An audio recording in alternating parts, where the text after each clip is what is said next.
Have you ever felt like saying to God, don't you care? Don't you care about what I'm going through?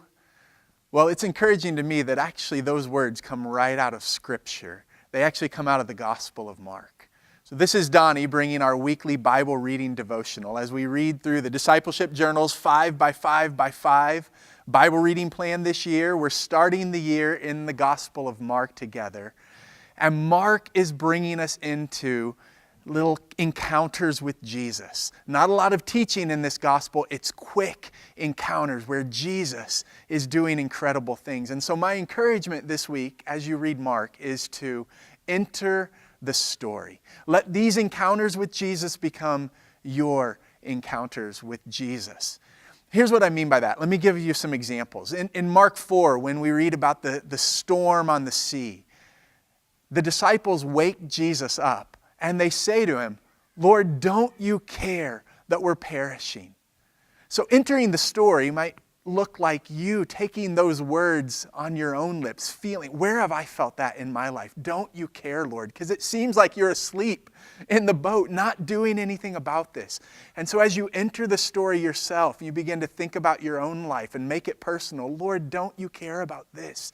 Don't you care about that? Then you get to see how Jesus responds to them and make his response to them personal to you as he draws out your fears and says, trust me. Or in Mark 5, here's another example. When Jesus heals the demoniac, one of the things that struck me was how the townspeople came out and they're begging him to depart from their region. He's done this incredible thing, but he's disrupted their way of life. The pigs, their herds rush off the cliffs and they're thinking, this is going to mess up everything. Please just leave. And so entering the story might look like you thinking about where that happens in your life, where you think, Lord, you're disrupting things. You're disrupting the way I want things to go. So it would be easier if you would just let me do it my way here. And as you enter that story, you get to then engage with Jesus there. Or our reading today from Mark 6, where Jesus feeds the 5,000. Well, he says to the disciples as they say, Lord, you've got to send everybody away. There's no food here for them. And he says, no, you give them something to eat. To which they respond, how could we do that? We don't have enough money to feed all of this crowd. Well, as you enter the story, their response can become your response. You can begin to think about the areas in your life where you feel like you don't have what it takes to do what Jesus is asking you to do or to be what he's asking you to be. And as you engage with him and you see how that story plays out, you begin to experience him saying, it's not about you. I am the provision. You simply trust me.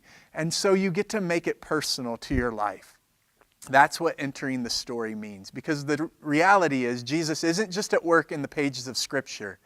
He's at work in our lives, doing these very things, disrupting things, confronting our fears and our doubts, revealing himself to us, drawing out our faith, and showing himself to be the provision for our need. So enter the story this week as you read Mark, and I'll see you next time.